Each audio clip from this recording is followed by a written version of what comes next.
guys, it's Fawn and Amy with Just Feral, and we have Tori here with Urban Brew, Urban Market.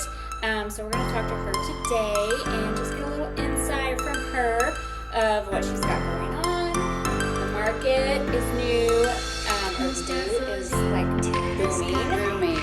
Booming. Monday afternoon was crazy. It was crazy. We came in here and got drinks and breakfast, basically. Yeah, and it was busy. It's hit or miss. That's the craziest thing. Like, that's one thing, like, with business I have not navigated with this one yet, even a year and a half later, is like, we'll have one day today, for instance. It was like one of the slowest days we've had in a very long time. And I'm looking around, I'm like, what is happening? Is something going on? Like, is there an event? And then, you know, Mondays, which are usually our slow days, which we did just start free play on Mondays, so that could have been it. I think that was it a lot because of there kids. was lots of Yeah. We sat over here with the doors closed. And I was like, should all these kids be in school? I know. But they were littler kids. Yeah. But there were bigger kids. There were in bigger here, kids. But they There's must a be lot of homeschool. Yeah, that's what we thought too. Yeah. Yeah. So anyway, if we get distracted, there's lots of people walking by because we're here right next to the Met, and they're having an event tonight. So we get to Is see this all the the first people. event? This is after the first one that is like open they've to the done public, a couple right? soft openings. Like they had. So this is what I was told. They had like 100 people the first time. They had like a little over like the second time or whatever, and then like this is like they invited like 200 or they sold tickets for 220 people tonight, and I guess it sold out like that. Oh, Wow. didn't you go to? I went to the this? soft opening with That's what I Craig. thought. Yeah. Okay, And I didn't know. What happened that night? So it was a private concert that he invited like a bunch of people that like had either been a part of it or had kind of been a part of the vision. And they did a concert with a couple. I don't even remember their names. I'm horrible. I am horrible with names. But they came from Tennessee. They're like songwriters and they're good friends of Craig. Yeah. So it was cute. It was very like quaint and private, and it was a very good like. I felt like soft opening. He gave credit to a lot of the people who worked so hard on it, and it was really Nice. good. Yeah. That's exciting. Nice. Yeah, it is. So tell us a little bit about you, your past, where you came from, how you got started, Okay. and how you got here today. How long do we have? As long as you want. want. As long as you want. So I'll keep it as short as possible. I born and raised Martinsville, went to school here. I didn't really have any background in business. I think I went to school. I was wanting to be a journalist. Life had other plans. I had a baby really young. And then I had started an online brand called Urban Pines. That took off. I like designed and manufactured my own kids' rain boots, had those manufactured overseas and shipped here. That scaled. We got into some big retail stores, including Von Maur. That business honestly got so big that it got bigger than even me. And so it got to a point where it was like really overwhelming, and it was taking a lot of like the joy that I found in business. So I scaled it back and I was like, I can't do this anymore. Like we got a big warehouse. The overhead got to be really big. And then I like kind of weighed my options a little bit with that business. And currently the designs, I'm working with another company to sell them for a royalty because I do own the designs of the boots. So that they will be able to sell them, manufacture them, do all of that, but I'll get a percentage of the sales. So it's kind of nice. It'll be like the life of Urban Pines is still there, but I don't have to do all the work. And you still get but you're something still from getting it. a profit Right. from it, from all your hard work. Right. Yeah. And then in the contract, basically like if they don't want to sell them anymore, the rights go back to me. So then I have the right to sell them to Okay. another company if I want to. So I'm kind of still navigating that. I don't have it like set in stone. So in the midst of all of that, this building it's two buildings. This is 88. So 88 and 78 came available. And I was actually looking at one or the other for Urban Pines. I was like, well, maybe I'll have like a little storefront. Yeah, and just kind of have like a flagship for my company, and because the goal was to have multiples. And this was obviously before I decided to scale it back. So I went and I looked at both of the buildings. Kathy was the girl, the lady. I'm sure you've Kathy, we love Kathy. we love her. But so she was the one who was dealing with Craig's properties, And so I looked at both of them and I was like, okay. She showed them to me and I asked her if I could come back the next day. She had availability, came back, and she's like, so which one are you thinking?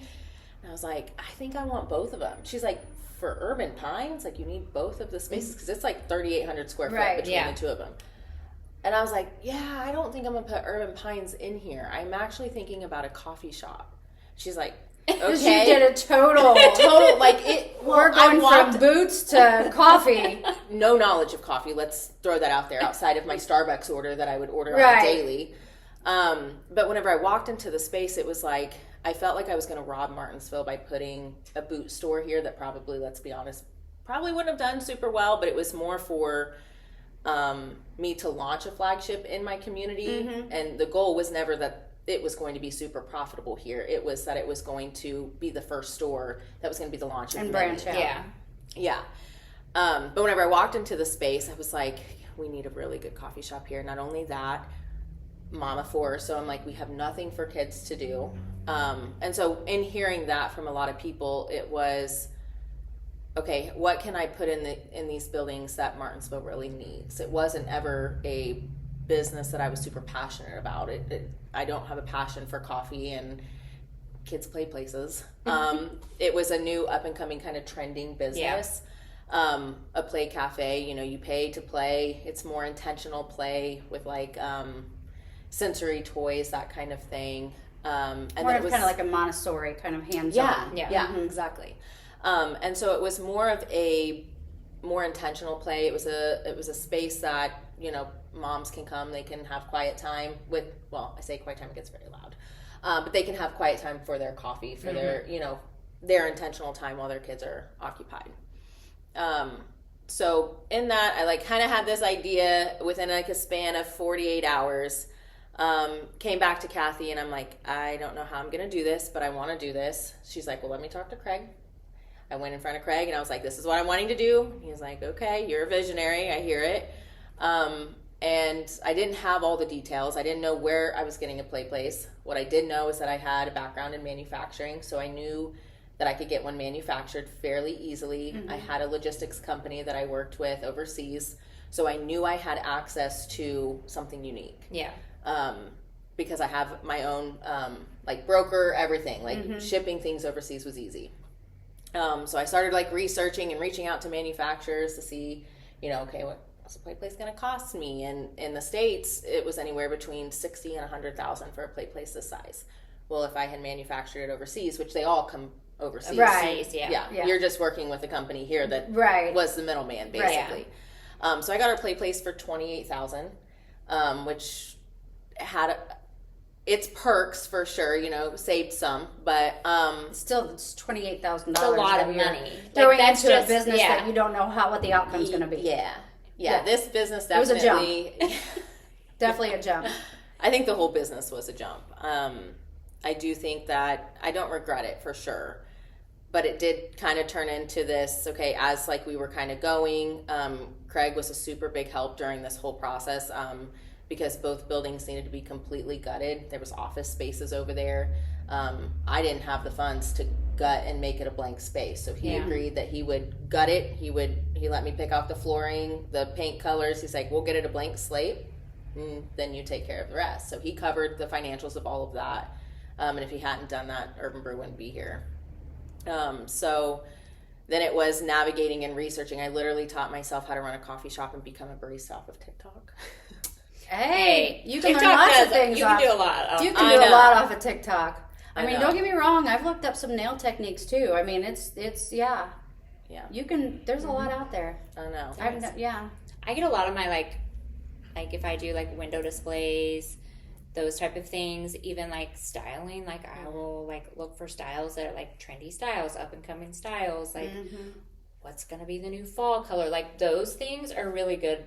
It's really good resource, basically. Yeah, so you're not TikTok. I don't take anything away from TikTok. No. It literally can teach you anything. Yeah, I mean, if I knew how to use it better, I don't know how to use it better. I don't. And YouTube. I'm like YouTube it. YouTube. YouTube's my go-to because I can navigate that better. TikTok, I still feel a little lost. I am not the techie. I'm just.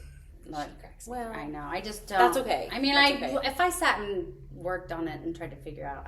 I'm not stupid. I could figure it out, but it's just You're not stupid. something. She just It's doesn't just something that I navigate it just don't often enough. investigate or invest my time in. I guess I should right. say. Well, I would say, I mean, just from just hearing you, and knowing you personally, I know that you're such you're very much a visionary person.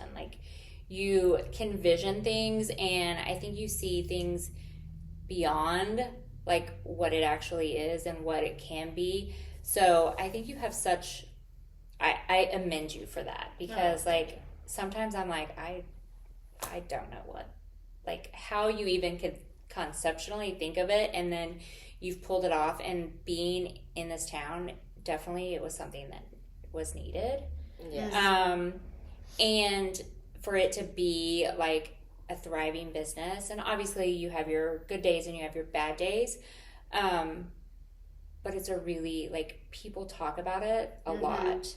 Definitely good things. It is Yes, good. it is. We have. It's very it's good things. And I always am telling people go get your coffee. Go to Urban Brew. I think I should still have my drink named after me, but I get the lavender lemonade. We literally every time. To my defense, we did put it on the menu for you permanently. Well, thank you. Yeah, I love it. I get it every time I'm here. It's the only drink that I get. She does. That's all she has. We literally see you come. We're put in the fawn to get it ready. Yeah, and I tell people, I'm just tell them you want the fawn, and we know. They know. They know what it is. But yes, it's been a great place to be. It's a great place to come and hang out. Even when we come here, we see people working on the computers, and kids are here, and it's a really good space for them. But you're also holding events here. We were just here last week for a sip and paint. Which my girls absolutely loved. Yeah. They cannot wait to get their cups back. I know. I was so excited. Yeah. I wish I should have did one, but We'll do it again. Yeah. But you not just only have this going on, then you're oh, Let's open a market. Let's open another store. Something downtown. is wrong with me, because here's the thing: is I look at Urban Brew, and what a lot of people don't realize is that the restaurant industry is not a super profitable industry to be in. If people even realized how much work I think goes into, I didn't even realize when I started it. If I had realized, it probably would have scaled it back a little bit, because I roast all of our beans in house. I make all of our, we do overnight oats now, and I do all of those myself. The menu planning, everything. I do have a really awesome team of baristas who obviously do a lot. I couldn't do it without them, but the overhead on a space like this, and you've really got to think about it, that most people are spending $6, $7, $8 on a cup of coffee. How many of those do you have to sell to make the rent? Right. Right. It adds and that's up. when you start breaking it down. And whenever you add in it takes a lot of square footage to put in a play place, because we've gotten a little bit of backlash about paying to play. And so that was I think a new concept for Martinsville for sure. But I think once people kind of realize hey, this is it's more intentional. We disinfect our play place every single day at close. This is not McDonald's. I promise you, it is disinfected on our hands and knees, cleaned. Because my kids play here too. After hours, it's their playground, and it's I don't want my kids getting sick, so I don't want your kids getting sick. You know what I mean? Yeah. And kids are just little petri dishes. They just carry everything around. We have had kids pee in our play place, and my baristas have had to clean it. So I look at it this way: it is not something that we take lightly. It is something that we constantly keep up on. Yeah, truthfully. Yeah. So it's you pay to play because it is a lot of work. It is a lot of work to have a play place, and so I do feel Martinsville has kind of changed and kind of come on to the idea. But so back to your question, yes, I started another business because what I was finding is that we were drawing attention because we were doing TikToks. We were trying to scale the business and bring people to Martinsville. That's always been the goal. Yeah. Bring something that Martinsville needed, but also how do we get people to come here? Because Martinsville is, we're sitting with around 12,000 people in our population. It's not enough. And this is honestly my opinion why a lot of businesses go under. We don't have enough population here to support these businesses. So what we need is outsiders coming in. When you look at consistency. when you look at business or towns like Bargersville, they have a very similar population to us. Why are they so up and trending right now? Because they get it, right? They get that you've got to have these more up and trending businesses. They get people that want to take a trip. they want to come to this cute little quaint town to come and visit that. Martinsville needs to get on board with that. So that was, that was like my thought process. I'm like, how do I get people to come here? So as these reels were going viral and we were getting people in here and they were like, oh, we saw your reel. We came from Columbus. We had people telling us that they came from North Carolina, West Virginia, and they were driving through Indiana, but they made it a point to make sure that they drove through because they wanted to a location. Yeah, they were like, we saw you on TikTok. We saw like your bathrooms. We saw this, or it wasn't TikTok, it was Instagram, but or Facebook. We actually trended more on Facebook. But anyway, so as people were here and they're like, so what else is there to do here? And I'm like, I'm gonna hold these people's attention for another hour, if that. Like like I felt this obligation, like you traveled all this way. We've got to send you to here and here and here. And so what I would do is I'd be like, well, you're gonna go this way, and then you're gonna go down this street, and you're gonna see all of these shops down here. We've got Fables and Fairy Tales. We've got Berries and Ivies, and you're gonna go around the corner and stop and get your ice cream because the Candy Kitchen's known for, go it's to on the Greeks map. and get food, because here you're not really getting a full course meal. I mean, some people do. I mean, our croffles are humongous, so it definitely is a full course meal. Yes. But so I was like trying to direct people downtown, and I'm in my mind panicking just a little bit because I'm like, I felt this pressure, like you guys traveled here and I can only hold your attention for probably another hour as you make your way down the square, because this side of the square, it's up and coming.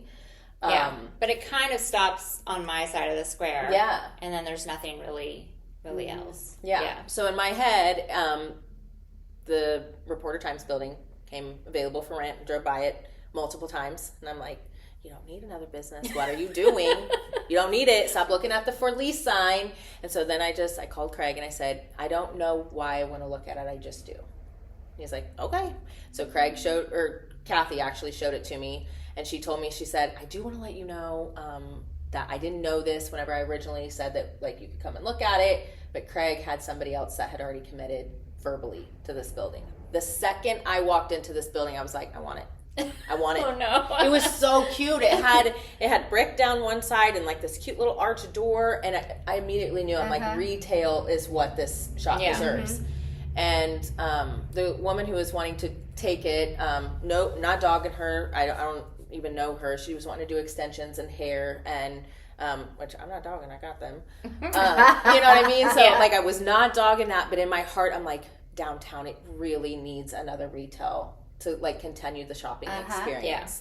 And I knew I wasn't about to do another restaurant, because I'm like, that's so much work. I have already said, just so everybody knows, I will never do another restaurant ever again. This is it. This is it. I've always said I would never do a restaurant. Yeah. Once I Greg's wanted realized, to, and I'm like, no. Nick too. I'm like, I'm not trying to talk people out of it. If you have it, it takes a very special dedication.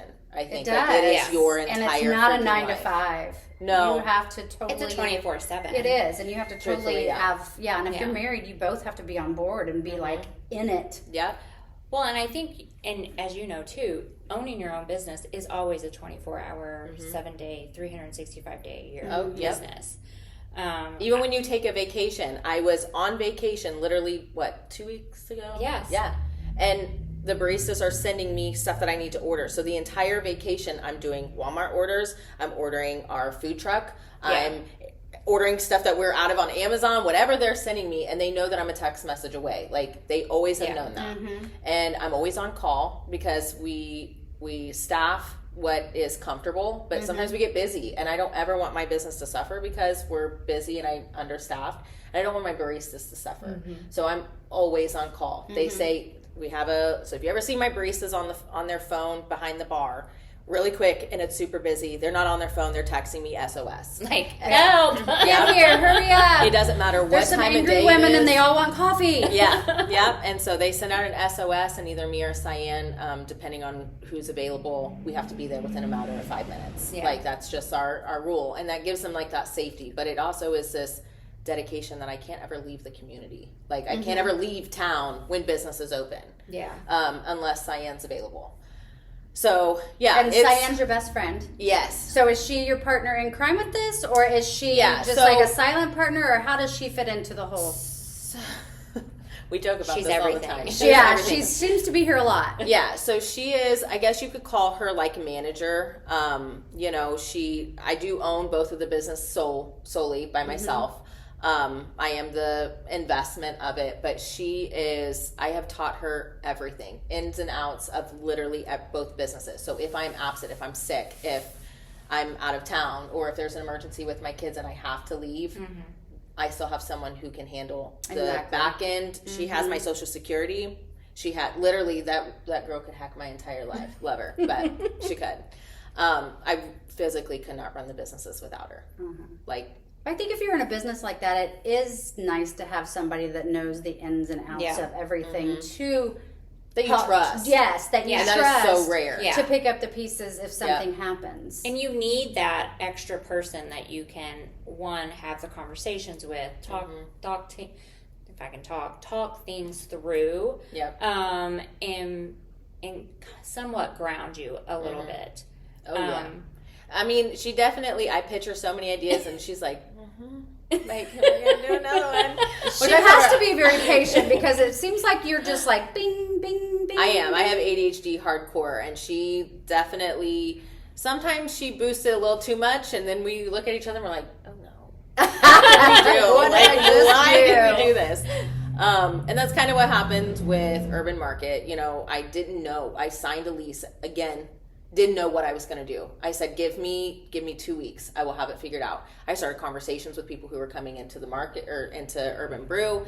And I'm like, I signed a lease. What would you guys like to see? Like people that like I knew. Yeah.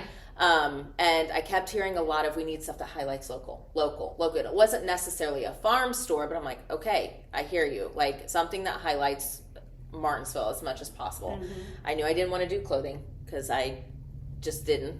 Thank you. Well, yeah, now we stepped on some toes. No. I'm just kidding. There's enough room for everybody. Yeah, well, my thing is like, you kind of have to stay in your niche. Is that the word? Yeah. Like, find something new that is, like, we have so many gaps in the market in Martinsville. So there really isn't a need for you to mimic and copy. And I will, with that being said, is you can have multiples of the same thing. Right. Like, we have multiple coffee shops, but I don't really feel like they're competition because we all kind of do our own thing. And it's different. And just like with the clothing stores, they all have their own style. Yeah, I have my their own niche. I mean, unapologetically, her has my own niche. Wood and Cotton have theirs. And honestly, I think there's Martinsville Merchant. Yeah, she has have kids. Mercantile. She has her own. She has her own, so she's kind of stayed with like the kids, the children's clothes and that clothing. Kind of stuff. Although you did see a sweater in there that you thought was cute the other day. She was like, "Oh, they're closed, but I like that sweater."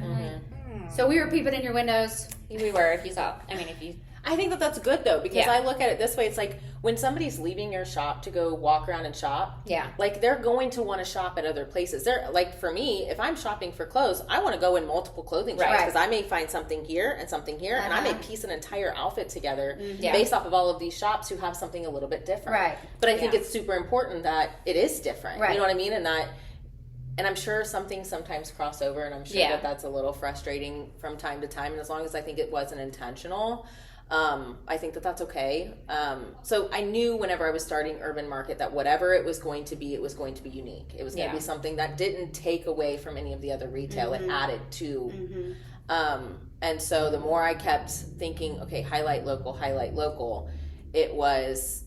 I just kept coming to this, okay, how do you do that? Well, we need stuff that has local honey. We needed local foods. We needed local, like, we have art in there, and we have makers in there that make different things, from soaps to, we have so much stuff. Bread, yeah. I've heard wonderful things about the breads. Yeah. Well, all I know is those cinnamon rolls that I tried before when you were taste testing food, and I gosh, I forgot about that. Yes, I happened to run over one night.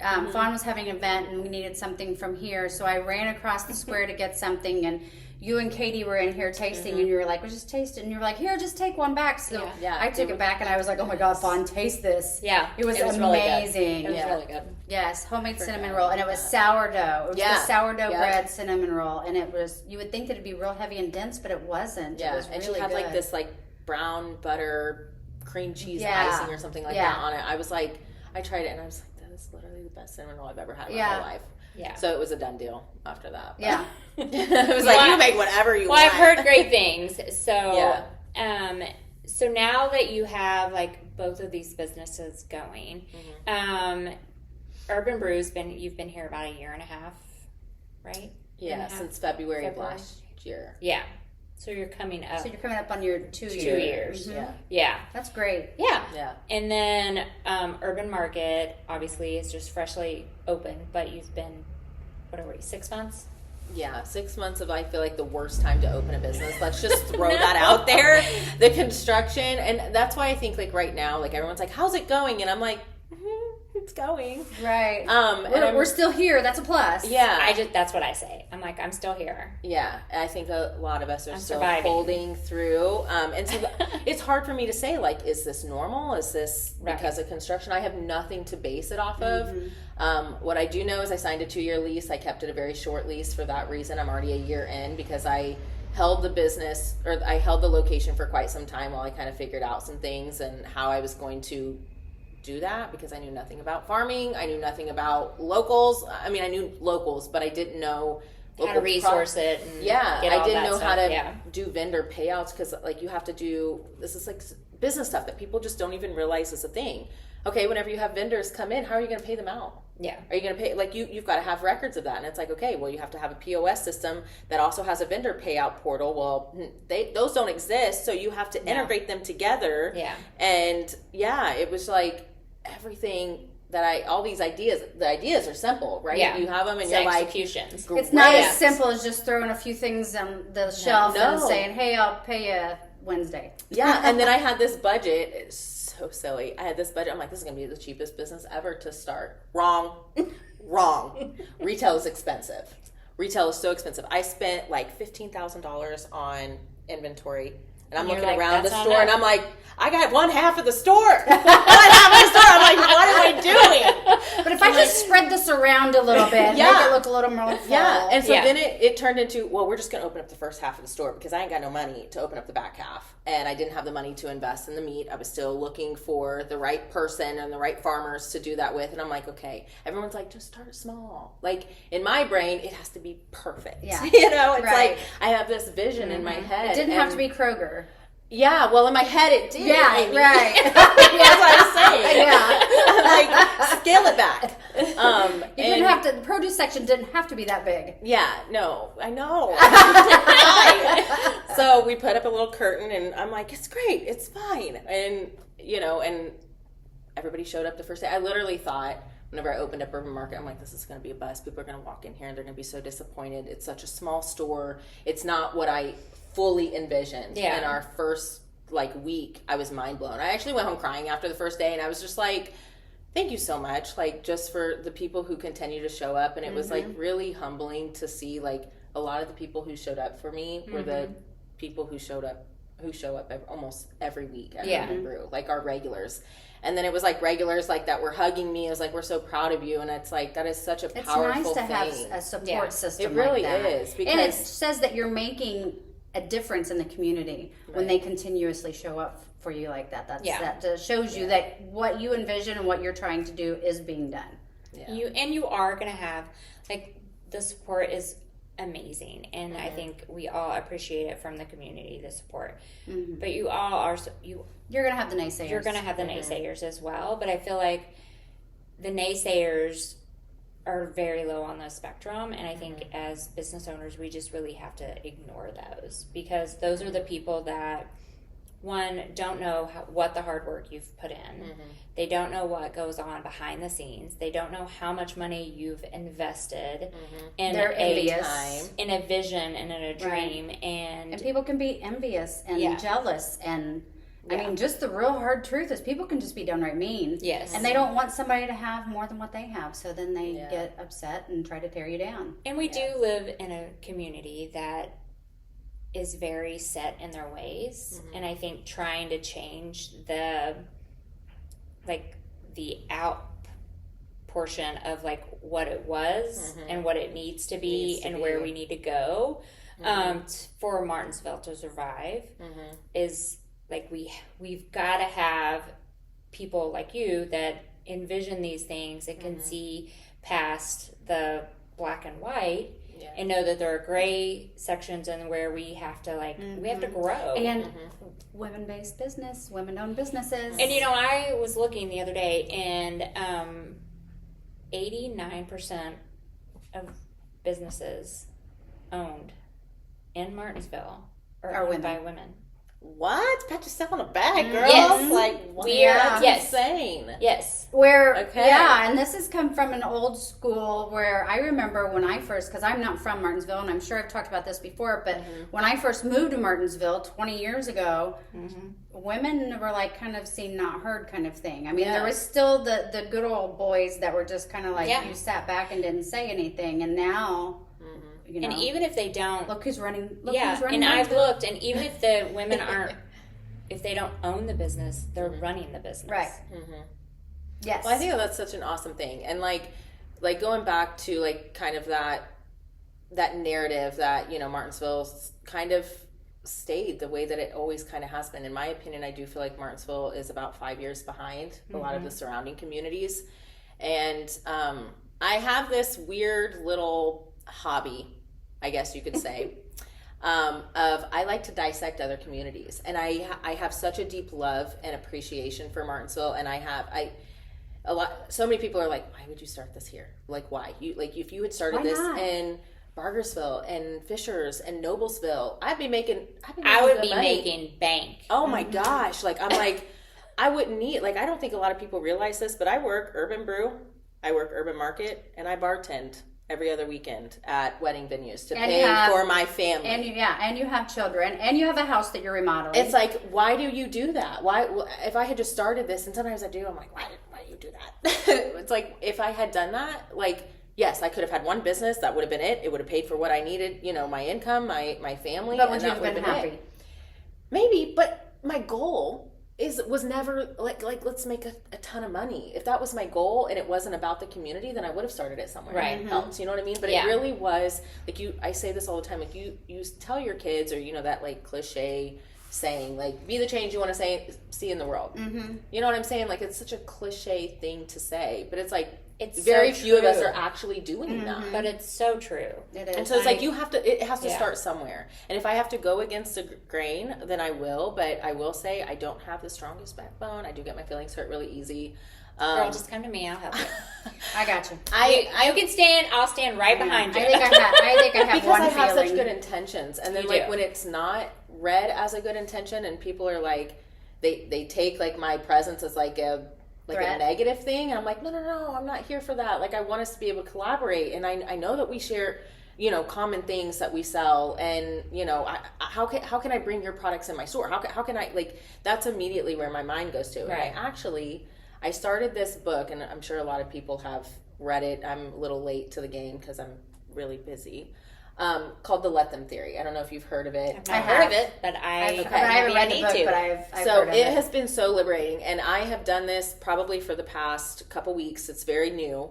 I didn't read it because I don't have time to actually sit down, so I listened to the audiobook. And it has been so liberating of just this idea that basically it's a let them let me theory. Let them, people have your ideas because they're human. They're going to have their own ideas and their own opinions of you, and they're going to talk about you behind your back. You're going to come across somebody who's having a hard day like you did today, and you're going to have a customer who's not so nice to you, and you have to let them have that idea. But the second part of it is really liberating, because if you just let them, in my opinion, you're being dismissive. You know what I'm saying? It's you're not actually dealing with a lot of issues. You're just let them, whatever. Kind of just let them be, and it's okay. It's okay. Yeah, the second part is let me. So let me control how I respond. Let me, because we all know that only you can control how you respond. And so I am the type of person where words will definitely eat at me, and people know this about me because I'm very verbal. I share way too much sometimes, and I'm very open. I'm very honest, and sometimes I'm like, shut up, quit telling people so much stuff. We tell a lot on here. I'm why do you do that? And it's because I care. It's because I have nothing to hide, and it's I want people to see me for who I really am, and see my heart and see my intentions. And then whenever I do let people see that, and then they're seeing something negative, I'm like, dang it, that wasn't my intention. wasn't Like, what how I did set we out get to do. here? Yeah. And so I'm a fixer. I'm like, how can I fix that? How can I how can I create more space for us to have a healthy conversation and it not end in, you absolutely hating my guts. Like, but I've just learned that at the end of the day, You worry about what people think. way too much, Yeah. way too much. And I think it's because I started this business for other people.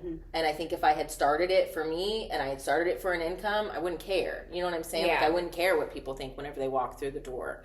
But I mean, if you walk through the doors of Urban Brew, everything is so intentionally done. Like, from our bathrooms to tiny little decorations in little areas. And I do get a lot of compliments of that. But I do think that people need to remember, when you see that, you have to remember that the owners of these businesses, like, sometimes your reviews can hurt their feelings. Right. Like, Yeah. and if your review is Because you're just human. if your review is just to tear that business down, then it's not really a review. In Right. my opinion, a review is, we reviewed your business, we reviewed our experience. These are things that we might fix. We appreciate. But these are things that we enjoyed. Yeah. Find one thing, find one negative thing. You know Yeah. what I'm saying? Like, to cancel, not to cancel out, I guess, your negative, but to At least shift some Yeah, of the because it's like- because some of that energy into positive instead of Yeah. getting all negative. Yeah. yeah. And Because I don't feel like people I feel like people are keyboard warriors. oh yeah, in this day and age, for sure. So That's why I don't have a TikTok account over here yet, because I'm like, people are so mean on there. Yeah. Like, in the comments, I'm like, I couldn't handle it. Yeah, so, and I think people are keyboard warriors, so they can sit behind their phone, their computer, and they can say all these things, and it really doesn't affect them. But at the end of the day, it's our businesses, so it does affect us. Yeah. It affects us more. I mean, a review on your business affects you more than if someone didn't like your outfit that you posted. You know. Yeah. So it can hinder more people coming in and experiencing Right. it. If that hinders, it's literally, in my opinion, a domino effect. The more negative reviews that you're receiving, I do think that you need to hear negative sometimes in order to fix Well, those everybody issues. can use a You know what I'm little saying? bit of like constructive criticism Right, to yeah. make things a little bit better. Right, but if your people don't goal have to is be mean. Yeah, if your goal is just to say something really mean, And like make a dig. one review that we had gotten was, they have these mugs there, ceramic mugs, but yet they refuse to sell their coffee in them. And it was a 1-star review. And then and I was just like, I think you're talking about the ceramic mugs at the time in our gift shop.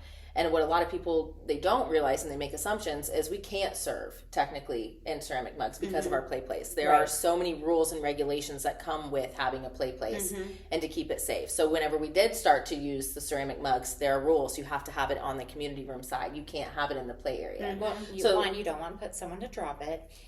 Glass, It's we have going little to kids shatter. It's- barefoot, yeah. and it's like, it's not my rules. It's something it's something that was put into place to protect. The children. Yeah. Or even It's actually a health and safety rule. It is. It's probably, yeah. Some of us Probably we can an just OSHA do whatever we rule or- want. yeah. Sometimes we do have some people, Yeah. that are guiding that and making rules in place, which are a good thing. So it's like things like that. It's like, I do feel like negative reviews are important. It keeps you growing. It keeps you Grounded. understanding. Yes, and Yeah. it's like, there are definitely in every single business areas where they can improve. But I'm always telling people, I'm like, I would rather you message me directly on Urban Brew's page, because I handle all of the social media, than do it on Google. Because a random stranger who's coming through Martinsville doesn't care about, an issue that really happens. In high school. Yeah, you know what I'm saying? Like, we're like, I mean, let's be honest. Some of that is true. yes, Yeah. they don't care Yeah, about you that. were What they're mean to me looking- in biology, so I'm going to give your business a negative review. Right, and it's like, It can be that petty. Girl, if that was the in a case, I small would be in town, trouble. God, you're not wrong, and it sucks. It's like, Sorry, my high school people. So you better No, say same. sorry. same. You know how many people I run into? I'm like, oh, I remember you from high school. I'm like, Girl, I get the same, so and they're sorry. like, "You're so much nicer," and I'm like, I think we all are to an I'm like, extent. Like, I was a stuck-up little brat. same. I was that girl. I hate to even admit this. I am so polar opposite now. I was that girl in high school that if you said something to me, I was on you. I was just like, "Rah." You know what I mean? And now if somebody says something to me, I'm like, I literally will run. If you did that to me, I'm like,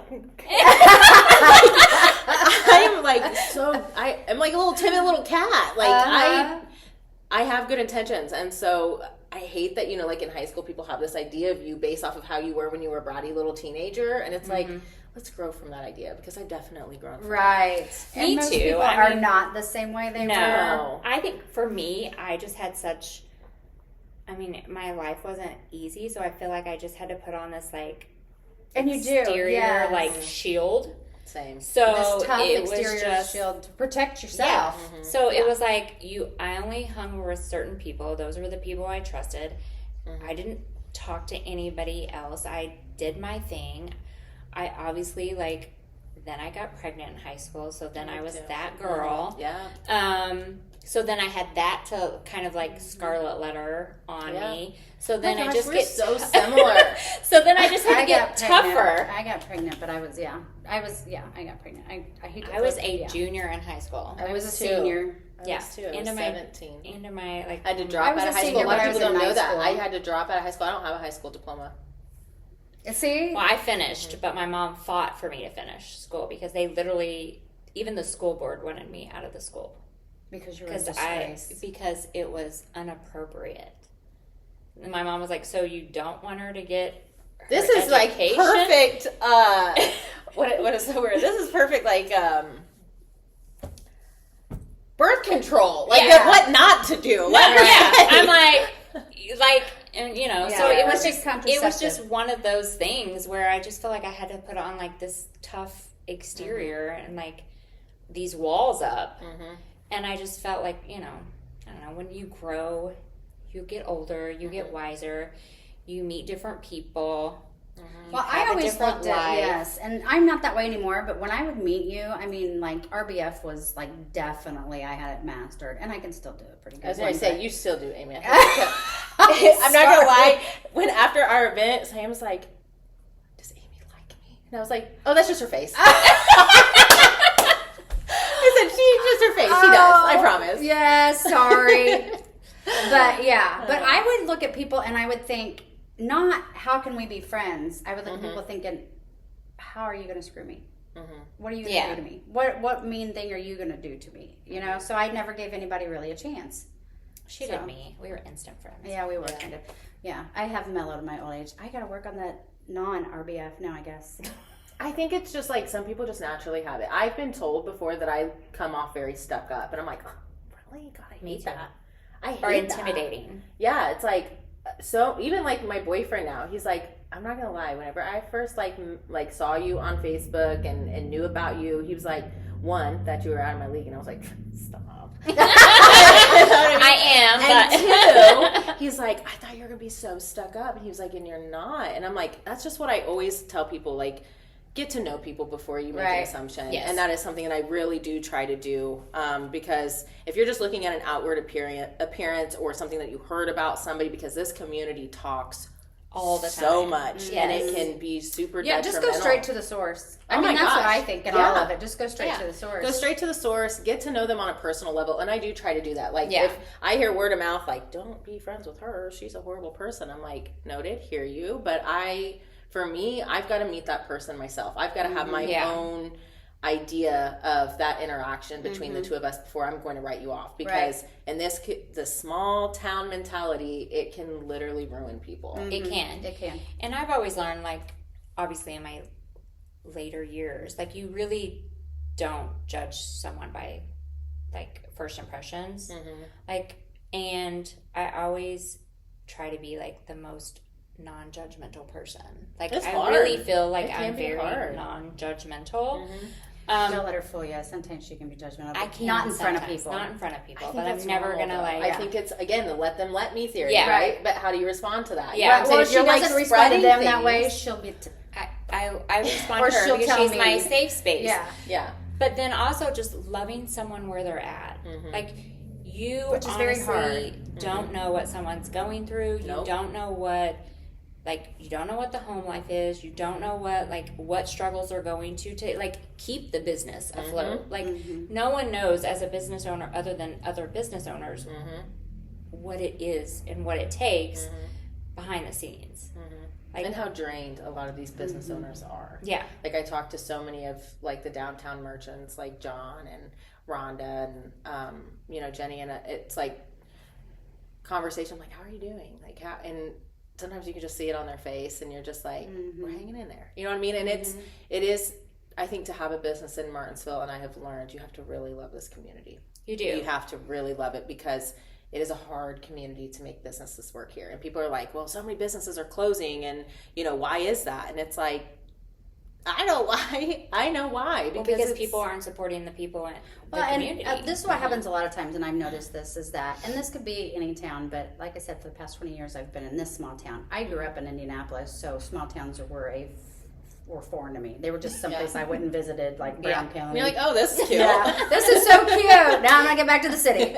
But that people in this town, when there's a new business open, everybody rushes. Oh yeah. Everybody rushes in the first 2 weeks. You can't walk through the door. You can't get in. You can't. I mean, there's nothing that you can do. And then 2 months later, there's nobody there. And then you're like, and then 6 months later, they're closing down. And they're like, well, why didn't they close? Well, because you went 3 times the first week they were open, but then you never went back again. You've got to be consistent. You've got to share the love at home. You can't just go. If you want businesses, small businesses in this vicinity, you have to support those small businesses. Yeah. You have to stay out of Starbucks and go to Urban Brew. I mean, you have to. I'm not dogging Starbucks. Well, no, I'm just They've saying. got the convenience and of they do. a drive-through, but it's like. But they're a chain. You are. I know we have all these new chains coming in, and I am celebrating that because it is great to have growth, but I think that Martinsville has to be very careful because what happened to Canby. I don't know if anybody has told you all I dissect surrounding communities. Let me tell you something. I dissected what happened to Canby. So Canby was this kind of in-between community from Indianapolis, Morrisville. It was kind of a drive-through, a lot like Martinsville. What happened was, just like what's happening in Martinsville, all these bigger communities started to pop up, like what's happening over by Walmart.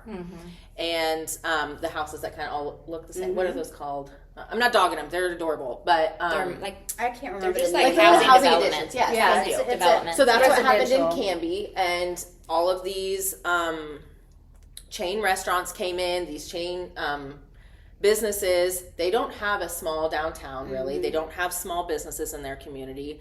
And so what happened was it became a drive-through community. And then what happened is all of these houses got bought up and they became rentals. The crime rate in Canby is astronomical. If you look at what the crime rate was 5, 6, 7 years ago, I remember Heartland Crossing going in. And I remember they were such nice homes, and it was like everybody wanted to live in Heartland Crossing because they were a nicer neighborhood, nicer home. It was convenient because it was right there. And now people are like, I would not buy a house in Heartland Crossing because they say that it's because the crime rate has gone up there. It is so bad, and that's what I'm saying. Like, and I don't have any personal experience with that, careful. so don't quote me on that. That's just what I'm saying I've heard, but. It is. And we have to be careful because now that we have this amazing interstate and we do have the commute to Bloomington, we have it to Greenwood, and it's, 20 minutes, 30 minutes each way. I think we need to be more intentional with what we're letting in. It can be dangerous. It can be now. It's so easy to, hey, honey, where do you want to go for dinner tonight? Well, let's go to Olive Garden in Bloomington because it's 25 minutes away. Right. That's great. Yeah. That's fine. Occasionally, I'm not dogging doing that. I do that. But I do think... is better. True. Annie's is good. True. Annie's is good. Annie's is better. Yeah, but I do feel like if we want Martinsville to stay the same to an extent, we want it to still stay this small town. We want to keep the crime rate down. We want to have it where people are actually traveling here and not driving through. We've got to be careful with how many chain restaurants we're allowing to come on, off the interstate. That's fine. But we've got to be careful with how many chain restaurants we're saying yes to. We do have to, and I totally agree. I think we have to keep the big corporations out of our small towns. Yeah. Because you lose, one, you're going to lose the feel of the small town community.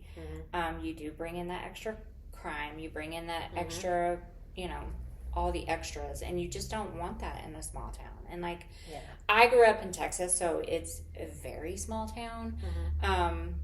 Like on a Friday night, every business shut down at noon because there was going to be a parade for the school. Oh, I love that. That's adorable. Homecoming was astronomically big.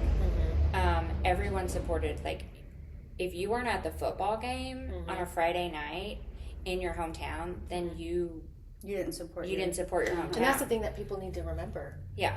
If all of the businesses that end up coming to Martinsville are these chain restaurants, who is going to support your basketball team? Who is going to support your baseball team? Who's going to sponsor XYZ? Because these chain restaurants, do you see Starbucks No. on It's the us. sponsorships? It is. It's all of us. Yeah. So Yeah. it's like, and we want to do that. You know, we do have to cap it after a while. I will say that it does become a lot. Yeah.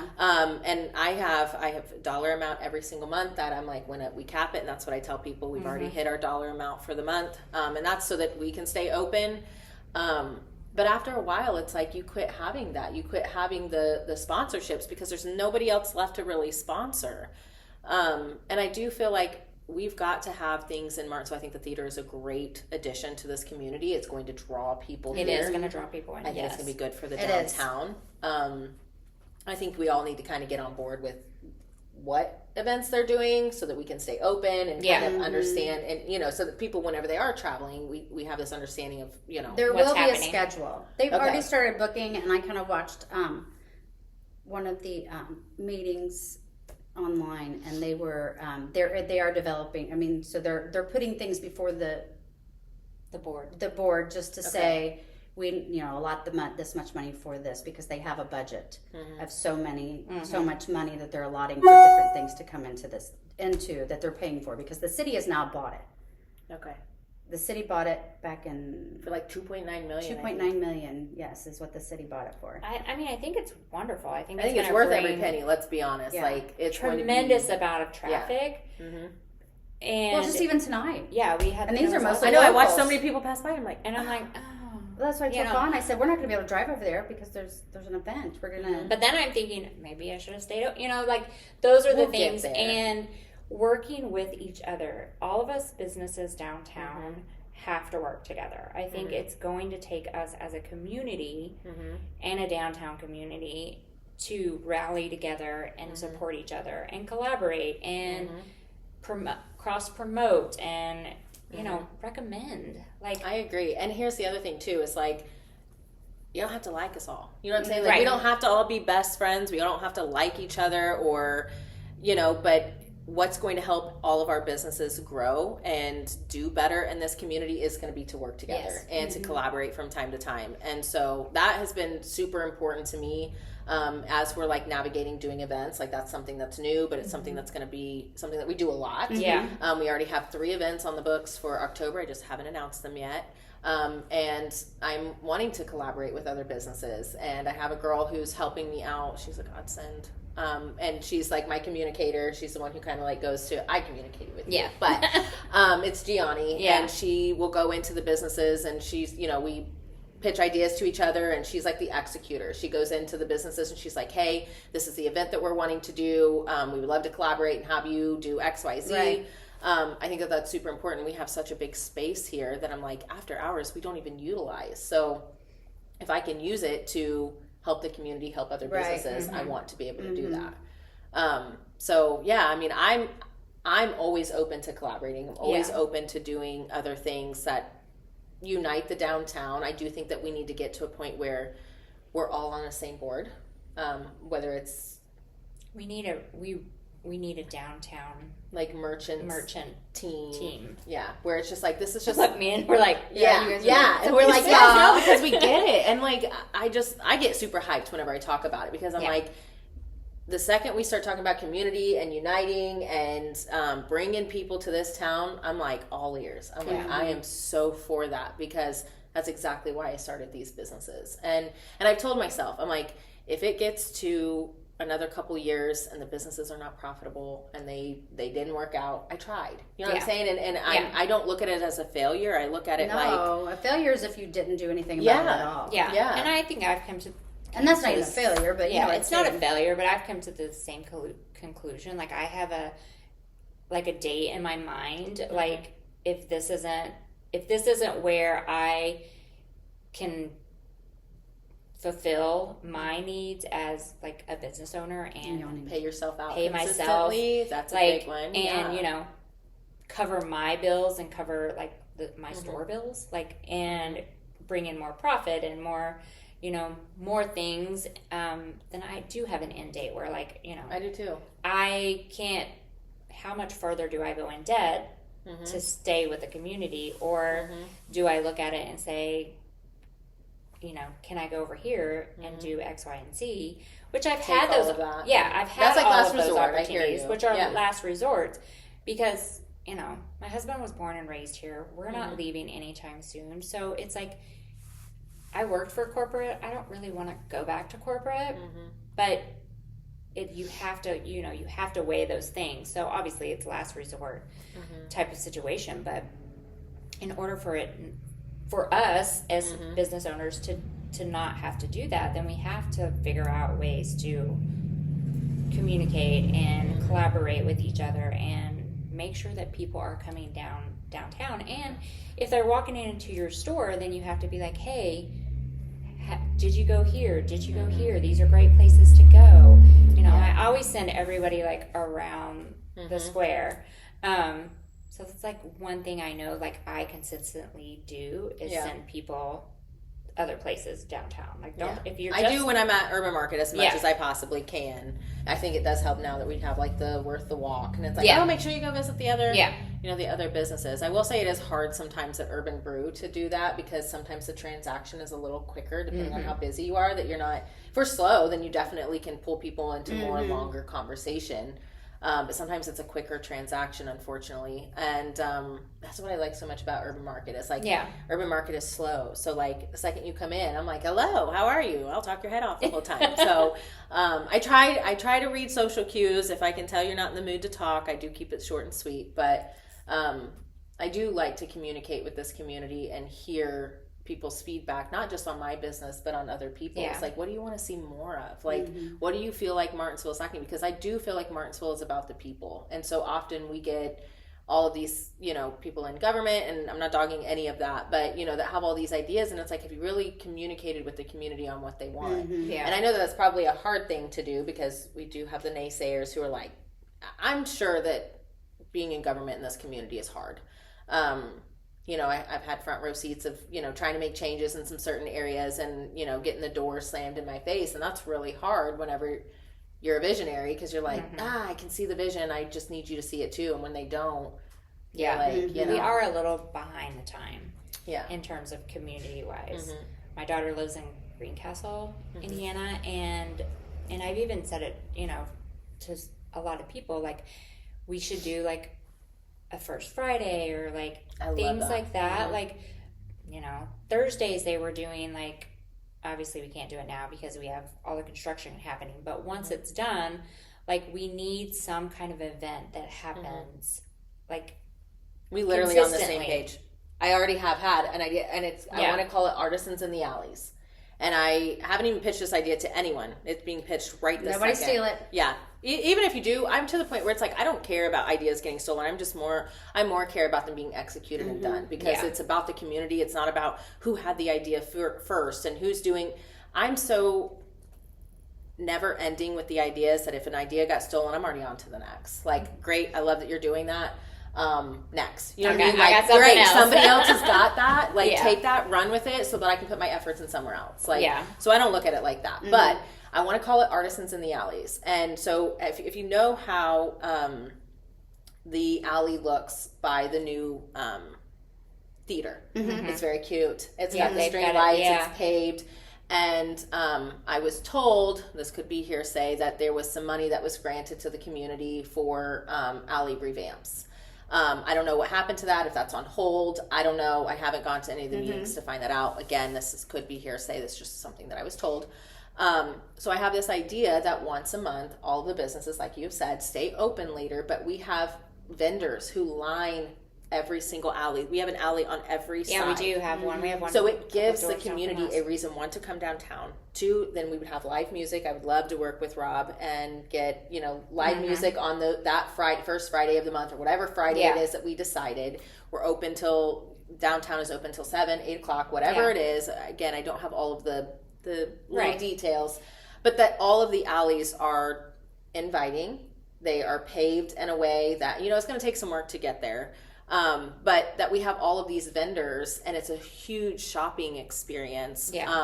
For the community, and it brings other people here, and then it's marketed really well. I know that I feel like the community has done an amazing job at marketing the Worth the Walk. Yes. So I know that they could market it. I know that us businesses can market it, and I feel like if it was all done so simultaneously and cohesively, I feel like it could be done, and it could be done really well. So that's just an idea I have so many, and a lot of them, they're not even just ideas that I've had on my own. It's I go to other communities and I see things that are being done, and I'm like, okay, Martinsville has everything that this community has. Maybe not the population necessarily, because we can look at Franklin all day long, but they've got 26,000 people in their population. They have a college, so they are going to be a little more upscale, and there's a lot there. Yeah. But I feel like we could get there, even though in Greencastle too, it's a college town. DePaul University is there, but every time I went to First Friday, it's not the college kids that are there. Yeah. It's the people in the community that come, but they do similar things. So there's not a lot of restaurants downtown Greencastle, but they bring in food trucks, local people with their food trucks. They have a live band. They have vendors who have all of their clothing, all that good stuff. Artists. There was they have this painter, and she's from Illinois, and she comes every First Friday, and she brings all of her gorgeous paintings and things like that. So I think that's like you said, it's just something that our community is desperately, I feel like, needs. But it's going to take visionary people to hopefully bring it to life, and the downtown community working. See, and that's the thing is we can say all day well, Martinsville, we just don't have the population here, and that's true to an extent. Little Nashville, again, told you guys I have a hobby. I dissect other communities, right? But we can draw from that. Little Nashville. Did you know they only have 1,300 people in their population? No, and if you drive there on a Friday or a Saturday, it is packed. Yes. It is not necessarily just their community. People are traveling there. And it's a destination place. Yeah, and I'm not saying that Martinsville needs to necessarily be a destination place, but we've got to give people incentive to come here, because if we're just saying this community is going to be enough to support the businesses, it's not going to. And so we've got to get better at how to market this community and what you as have a to whole. offer. Yeah.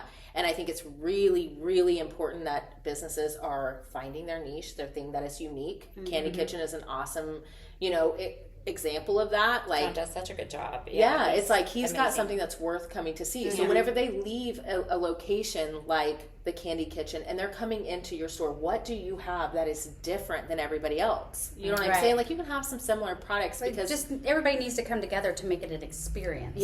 And if it's you've got your candle bar, which I think is amazing, and I hope that stays just in your store. You know what I'm saying? Because I feel like that is such a unique opportunity and a unique experience for people, that if it was mocked as you walk around town, I feel like people, it's not going to be the same feel. So, and I feel like I feel like there's a couple other businesses that do the hat bars and stuff like that. That's awesome. Those are, you take a boutique and then you add this twist to it where it's more hands-on, right? And I think if we're all working, we don't have to love each other, but if we all would work together of what is your niche? This is mine. Let's stay in our lane here, because this is how, stay in our lane to an extent. I do not look at other people who do coffee as, a threat, because I'm there is so much in the coffee industry that can be done. It's endless. And everything. I know you too. You're not out here searching what other people are doing. You are literally. It can be portrayed as that sometimes. But I know you, and you're not doing that. So you are literally doing what is working for you and what you want in your business. And I feel like I do the same thing.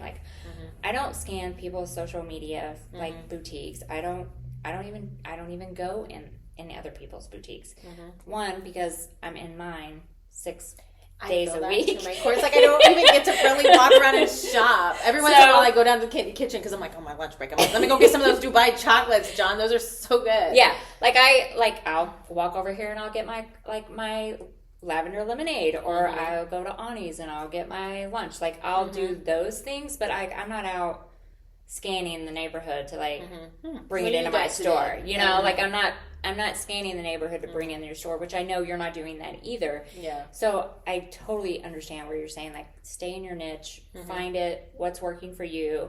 but let's grow off of each other. Let's cross promote.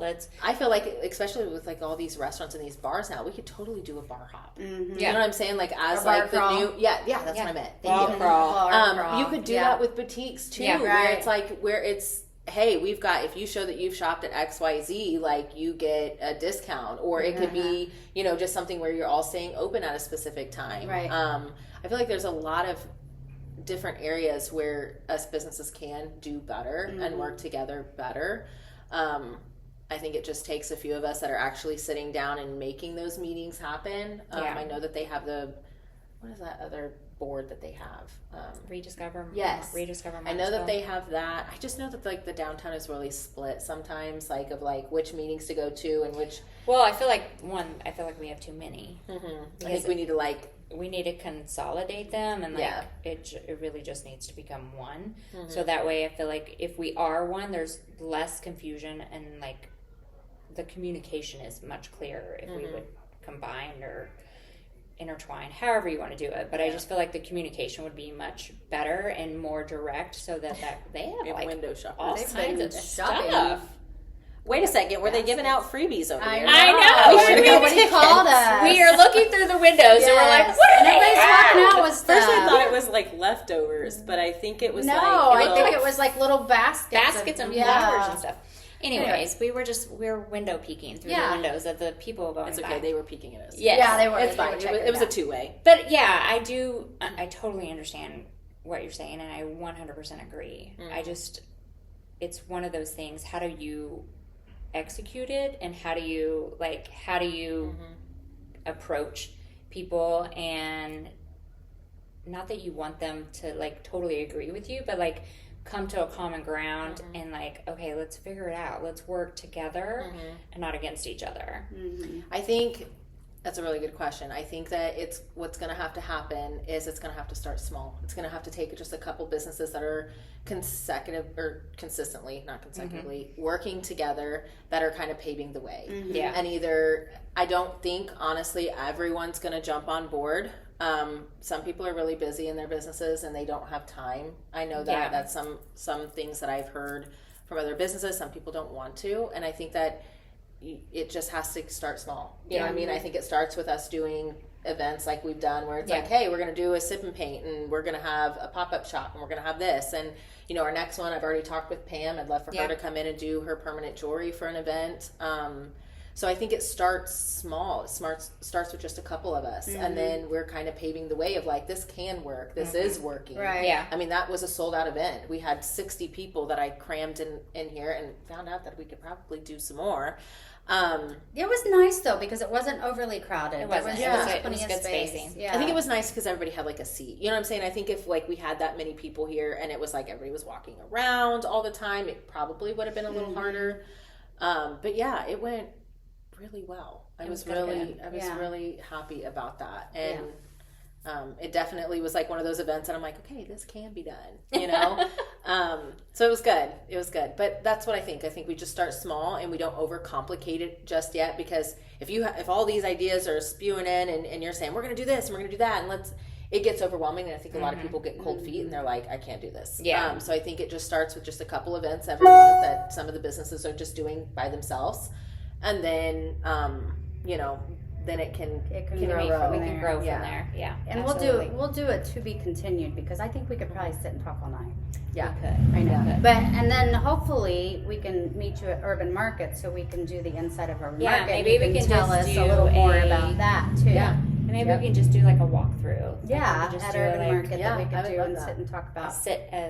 what is it? Sip and A show and tell. Show and tell. I was like, what is it? What is it? What am I trying to say? Menopause brain. Yes. Yeah. I know. Menopause brain.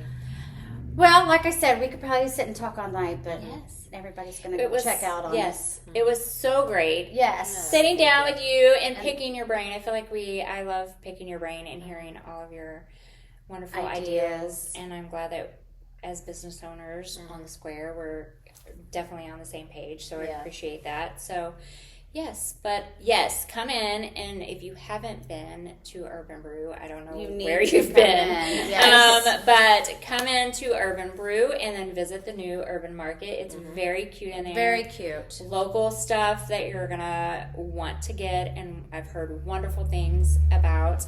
I've only been in there once because I'm always in my store. No, I hear you. I hear you. But yes, I need to go in on a Tuesday when I'm not Yeah, we need to stop by there. not doing. Yes. I'm not So at what the are your store. hours? Let's give everybody your hours Yes. here and your hours there. Put me on the spot. Okay. She know. Urban Brew is currently Monday through Friday from 7 a.m. to 4 p.m. and then Saturday and Sunday from 8 a.m. to 2 p.m. Okay. Nice. So it's open 7 days a week. And then in Urban Market is closed on Sunday and Monday, and then Tuesday through Friday open from 10 a.m. to 4 p.m. and then Saturday 10 a.m. to 3. And those hours may change, like with Urban Market, as I've gotten some feedback from the community. Like I initially had done hours that worked for my family, Right. to make sure I was home and present with my kids. That's really important for me. So a lot of people are like, we need you open later, and I'm like, okay, well, I'm trying to find somebody who can work later, so Sure. that is definitely set to change. Right. But Yeah. So if you're down here, you have her hours. Make sure that you stop and see. And then, like we said, we're going to do a little preview of hopefully here soon of Urban Market, so that way you can walk around and see what's inside Yes. there. It'd be better if you just stopped in and checked it out yourself, but we'll give you a little preview. Yeah. And that way you know what you want when you get down there, because I'm probably going to take a lot. All that stuff looked really good. So, It does. It already does. And then if you want, I know that certain days you get certain, like breads come in on a certain day, milk comes in on a certain day. yep. So sourdough bread is restocked every Tuesday and Friday. Wednesday is when our raw milk restocks, and it usually sells out by the weekend. So if you're wanting raw milk, Wednesday is the day to come in. And then our A2 milk, which comes from a local Amish community in Williamsburg, it comes in on Thursdays. Okay. Yep. Nice. So get that down. And then so. you can, so with the play, you have free play on, you're doing free plays on Mondays right now until with the end of the with year. a purchase, right? With the purchase of a medium or large drink, you get a Awesome. 30-minute play session. If you want longer play, then you can add that on. Because we have a lot of people who are like, I'd love to do an hour. So then you would just pay for the 30-minute difference. That would work. Yeah. Yeah. Well, awesome. Well, Yeah. it was so great. So good to talking see you and talk Yeah. to you. And we will be seeing you more, and everybody else will be seeing more, Yes. because there's going to be lots of events, and we're going to keep this town rolling. Yes, we So, are. I love it. we will talk to you guys next week. All right. Talk to you later. Bye. See ya.